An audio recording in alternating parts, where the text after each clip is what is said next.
What's the connection between a dripping faucet, the Mandelbrot set, a population of rabbits, thermal convection in a fluid, and the firing of neurons in your brain? It's this one simple equation. Let's say you want to model a population of rabbits. If you have X rabbits this year, how many rabbits will you have next year? Well, the simplest model I can imagine is where we just multiply by some number, the growth rate R, which could be, say, 2, and this would mean the population would double every year. And the problem with that is it means the number of rabbits would grow exponentially forever. So I can add the term 1 minus X to represent the constraints of the environment. And here I'm imagining the population X is a percentage of the theoretical maximum. So it goes from 0 to 1. And as it approaches that maximum, then this term goes to 0. And that constrains the population.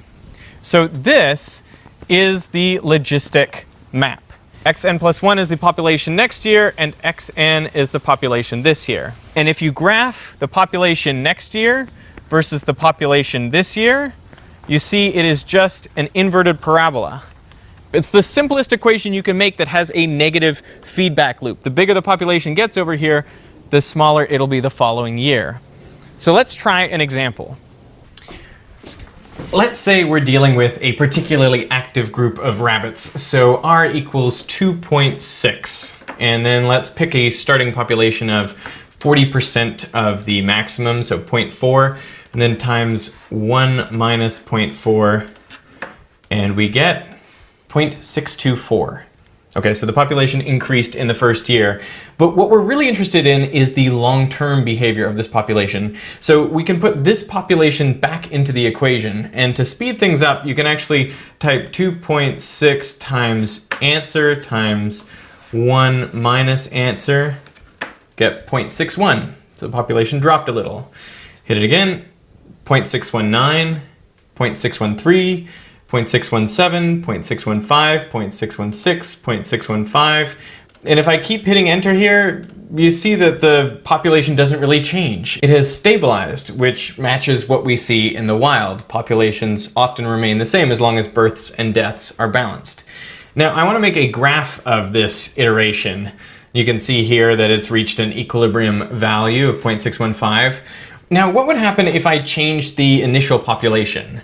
I'm just going to move this slider here, and what you see is the first few years change, but the equilibrium population remains the same. So we can basically ignore the initial population.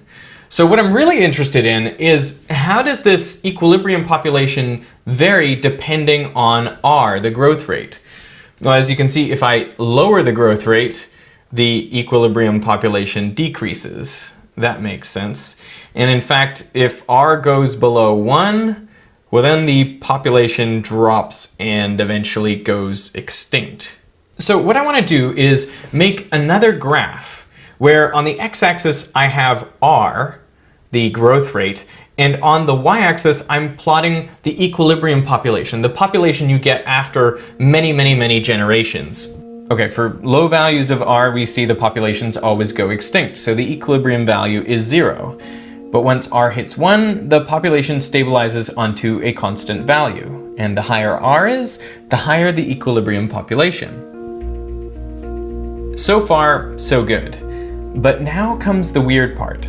Once R passes 3, the graph splits in 2. Why? What's happening? Well, no matter how many times you iterate the equation, it never settles onto a single constant value. Instead, it oscillates back and forth between two values. One year the population is higher, the next year lower, and then the cycle repeats. The cyclic nature of populations is observed in nature too. One year there might be more rabbits, and then fewer the next year, and more again the year after. As R continues to increase, the fork spreads apart, and then each one splits again.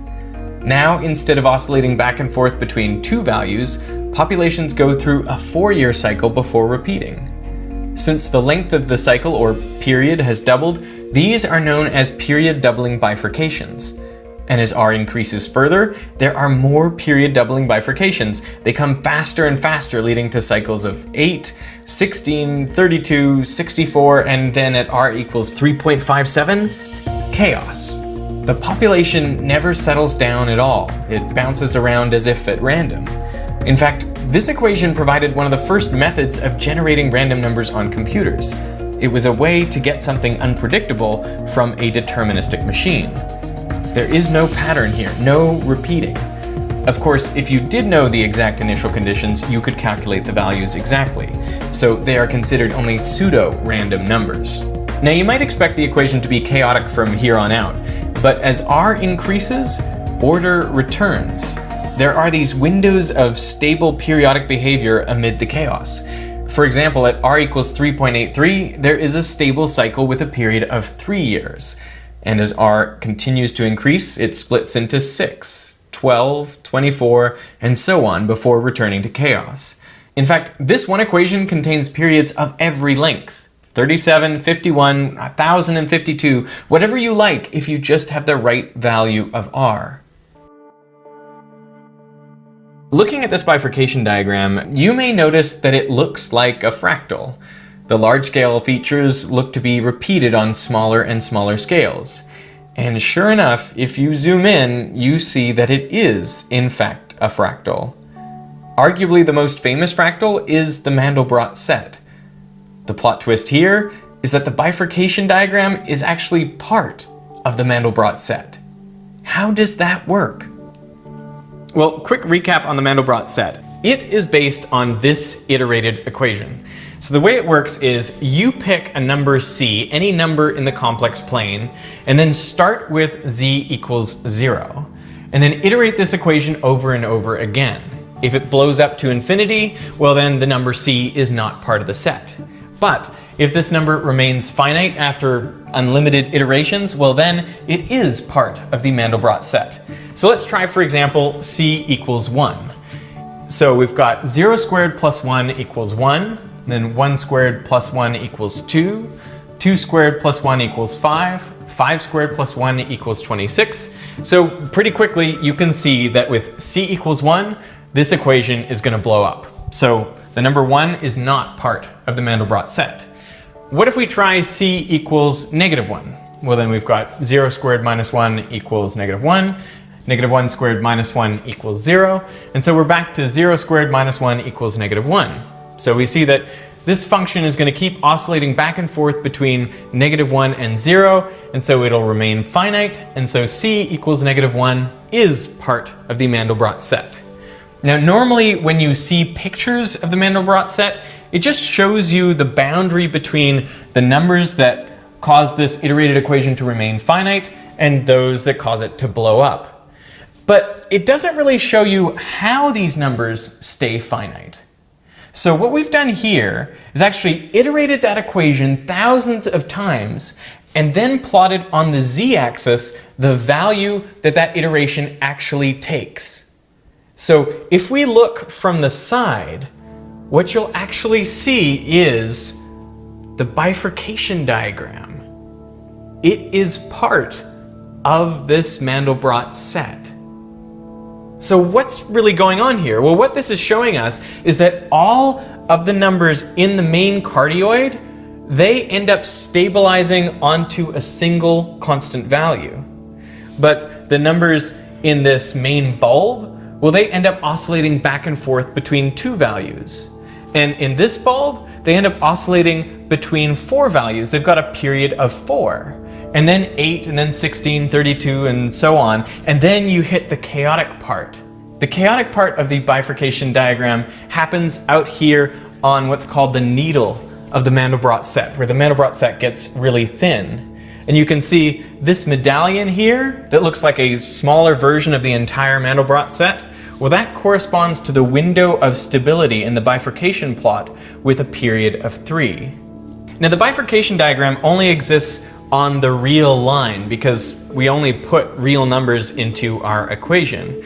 But all of these bulbs off of the main cardioid, well, they also have periodic cycles of, for example, 3 or 4 or 5. And so you see these repeated ghostly images if we look in the z-axis. Effectively, they're oscillating between these values as well.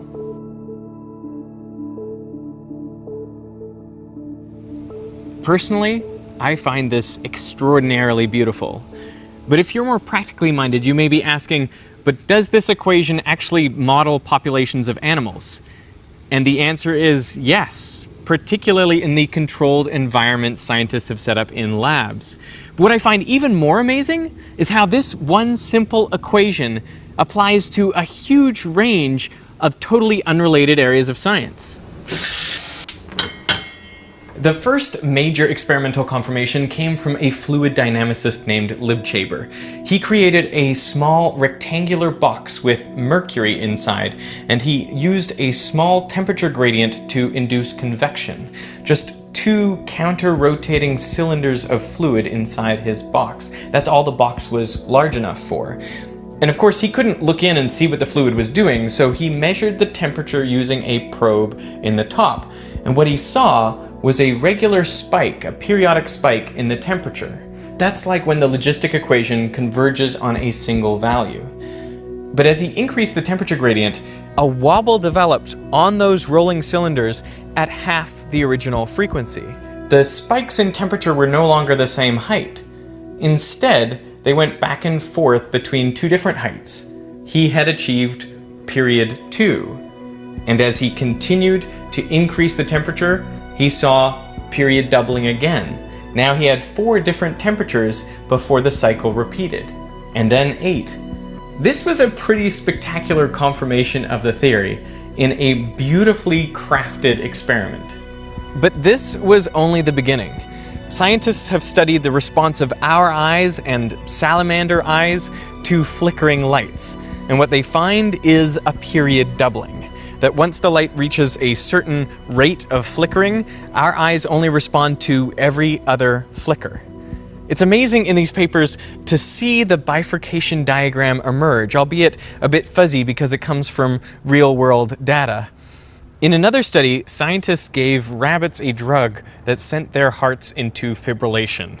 I guess they felt there were too many rabbits out there. I mean, if you don't know what fibrillation is, it's where your heart beats in an incredibly irregular way and doesn't really pump any blood, so if you don't fix it, you die. But what they found was, on the path to fibrillation, they found the period doubling route to chaos. The rabbits started out with a periodic beat, and then it went into a 2 cycle, 2 beats close together, and then a 4 cycle, 4 different beats before it repeated again, and eventually aperiodic behavior.